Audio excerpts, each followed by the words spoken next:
लागू किया जा रहा है। इसमें पहले ये देखा जाता था कि जब भी किसी के साथ साइबर फ्रॉड होता था तो उस प्रकार की विवेचनाएं काफ़ी समय तक पेंडिंग रहती थी और अल्टीमेटली या तो उसमें एफआईआर लगता था या तो ऐसे ही ख़त्म कर दी जाती थी।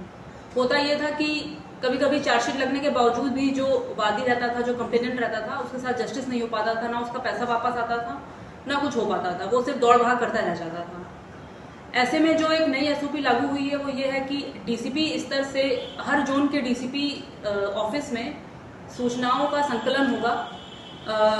जिन भी अधिकारियों के पास साइबर की विवेचना आएगी, आईटी एक्ट की विवेचना आएगी, वो एफआईआर रजिस्टर करते ही जो उससे संबंधित कैफ आईडी होती है, आईपी एड्रेस होता है, बैंक अकाउंट स्टेटमेंट होता है या जो भी चीजें होती हैं, वो सूचना संकलित करके डीसीपी ऑफिस में 24 आवर्स के अंदर भेजेगा। और ये डीसीपी, कंसर्न डीसीपी की जिम्मेदारी होगी कि वो उसको तुरंत साइबर सेल में भेज के और वहां से इमीडिएट वहां की इंफॉर्मेशन लेके और आईओ को तुरंत अवेलेबल कराए, जैसे कि त्वरित उसमें कार्रवाई हो सके। जो पहले एक प्रोसीजर था कि एफआईआर थाने में दर्ज होती थी, उसके बाद ही साइबर सेल संज्ञान लेता था, ये प्रोसीजर मेंटेन रहेगा। लेकिन कभी कभी कुछ स्थितियां ऐसी होती हैं जिसमें इमीडिएट एक्शन लेना पड़ता है, तो उसमें साइबर सेल द्वारा एक कंप्लेंट नंबर जारी होता है, जिसे साइबर सेल कंप्लेंट नंबर कहा जाता है।